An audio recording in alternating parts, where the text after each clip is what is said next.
During times of uncertainty, it's comforting to know we have a healthcare system in our community that's been committed to supporting us for well over a century. In this current time, we are standing together, and our bond is stronger than ever. KDMC, caring for our community like no one else can.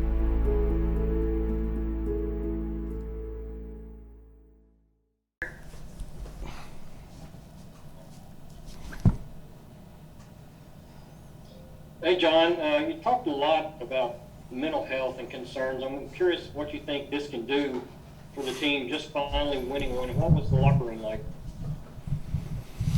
Well, here it's as much they're finally playing together, they have to have rewards.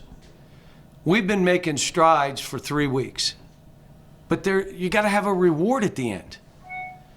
And so because all the hard work, all the extra conditioning they're doing in shots and then sacrificing for the team, you got to have some reward and you got to win somewhere. And again, you know, we had our marks again where, you know, we had to reel it back in a little bit. But, you know, and again, here's a play. Davion wide open at the top of the key, what? Doesn't shoot it. Throws it to BJ, wide open, what? Doesn't shoot it. Davion gets it, what's he do? Turns it over. Or it's a bad shot. Every good shot we had late that we missed, if you were watching the game, what'd we do? We rebounded.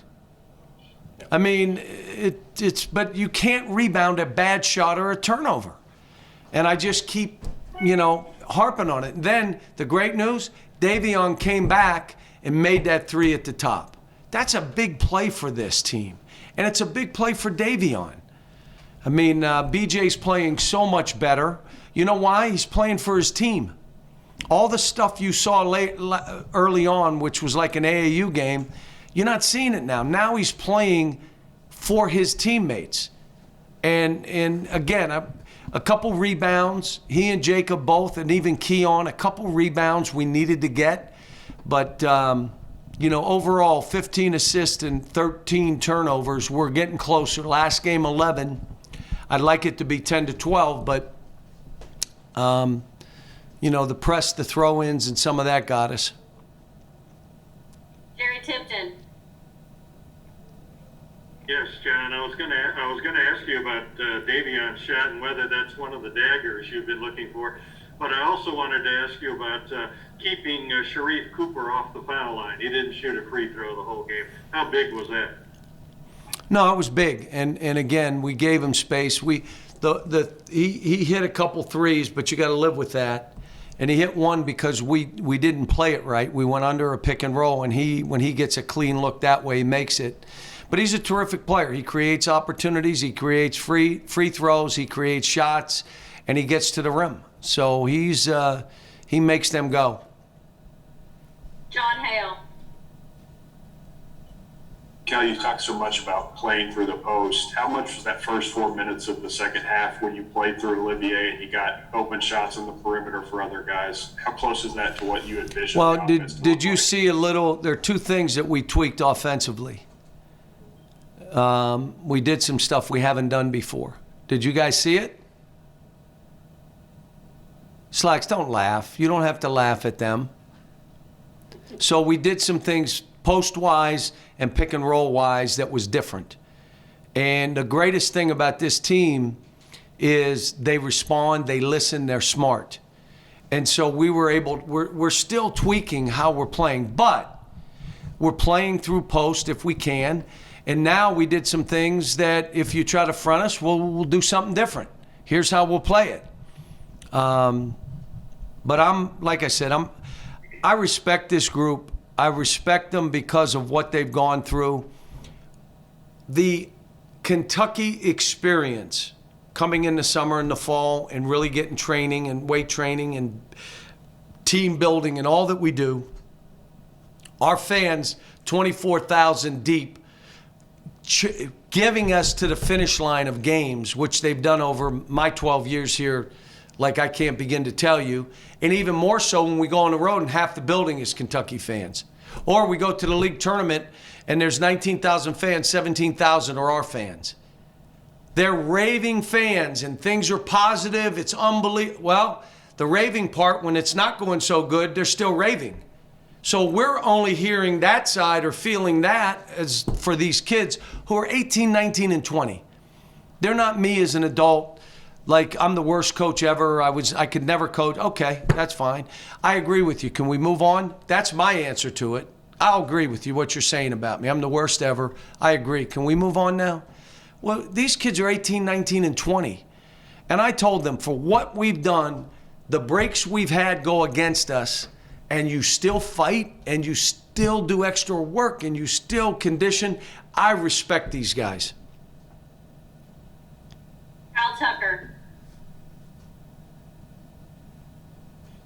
Yeah, Cal, Davion has been a guy who clearly is willing to take that shot at the end, who's obviously capable of making that shot at the end. I know he's also a guy who with the NCAA rules, can come back next year. Have you already started selling him on being your sixth-year senior anchor? I'm worried about Vanderbilt right now. I'm not worried about next year. I'm just telling you guys right now, I want this team to finish and be something people talk about for the next 20 years. I'm trying to get them to believe what I believe. And I'm trying to motivate them that way. I'm trying to hug them and be positive. Yet, here's the tightrope, guys.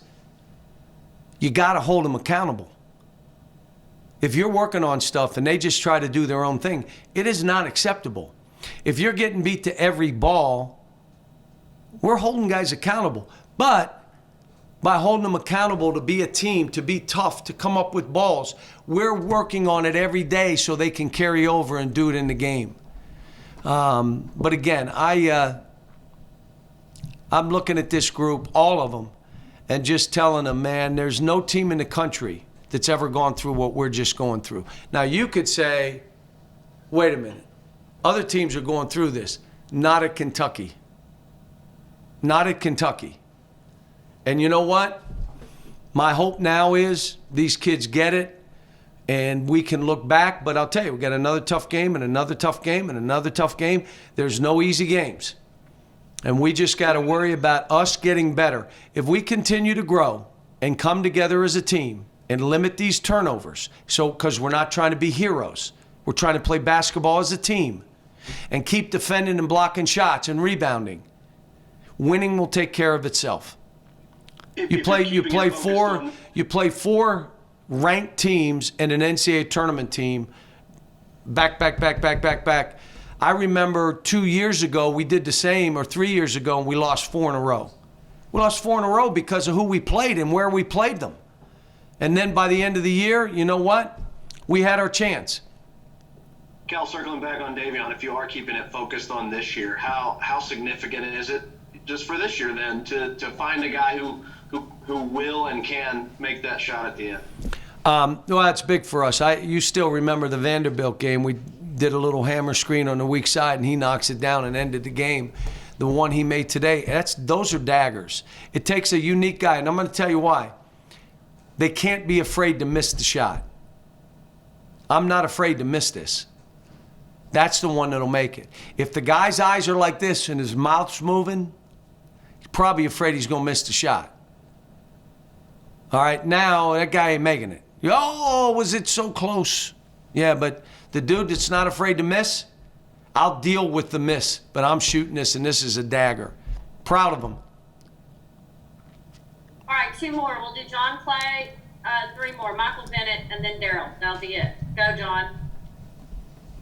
Cal, you had a tough time shooting the 3 all year. Now the last 2 games you've made 14 and 11. What's been the difference there? Well, John, what have I been telling these kids? Shoot it.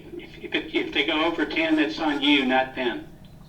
Just keep shooting. And when they don't shoot, I take guys out of the game. Now you got to have courage. He's making me shoot this. I might as well try to make it. There's no faking. We're not faking this stuff. You're a good player. You can make these shots. I'm not. I was asked this question. You know, you're telling them to shoot. What happens when they take a bad shot? When you watch me, I don't say one thing on a bad shot. Not one thing. Because I don't want it to be an excuse. Well, that's why I thought it was a bad shot. No, I ain't saying anything on a bad shot. Shoot it. Why, John? It may go in, banker, which Jacob made last game. It may not go in, and we can rebound it. Yeah. Or they rebounded, and we got everybody back. What's a turnover lead to? Baskets down the other end. What does a bad shot? We can't rebound a bad shot. There's no rebound for it. And we're out of position to get back. So part of it is that, and then the other part is we're trying to play faster. Here's what happened. We started fast and we missed 3 open threes. Okay? And then we slowed down. I'm looking at these dudes, stop. What I told them prior to the game, I want to see guys smiling. If you're not smiling, I'm taking you out of the game. Smile. Smile, have fun with this. We're tweaking, we're trying, we're practicing, we're fighting, we're having individual meetings. I have you on the couch with a wet rag on your head. I'm doing everything. I'm hugging, I hugged a guy, kissed a guy on the forehead. We're doing everything. Smile. Smile. What do you want this picture to look like? What do you want it to look like? Well, we can do whatever we want.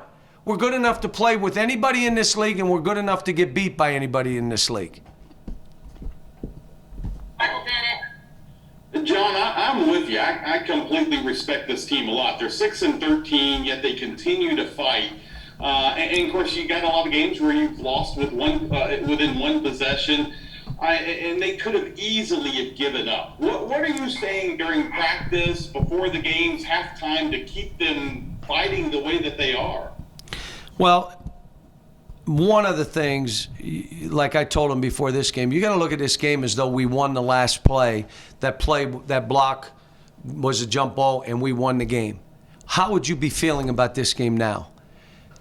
In this sport, when you play this many games, you can't let a loss lead you to another loss, whether you're coaching or playing. And for me, I just want to keep painting the picture that I believe in you. We have some flaws. We have some limitations. But guess what? So does everybody else. And we also have enough. I've done this now 30-some years. We have enough to win. The mental toughness, physical toughness is the thing that's still in flux. If we ever get that, like today it was Isaiah. The rest of the guys couldn't come near a ball, but Isaiah did. But what if we had 2 or 3 guys playing like Isaiah? You could have a bad shooting night and still win. So I just stay on them. I'm meeting with them individually. My concern individually is just tell me how you are. I mean, really tell me. How are you getting through this? Are you looking at any of this social media? No. Are you looking at it? Because if you are, you're not very smart. Leave it alone. And again, how are you letting steam off? This stuff is different. I mean, and like I said, they got nowhere to go. They can't even be in each other's rooms. They can't be with a girlfriend. They can't be with their families. I mean, this group, this young, being what they've been through and doing what they're doing, I'm proud of them. This may be one of those years, if we keep this going, that I talk about this was the greatest year for me ever.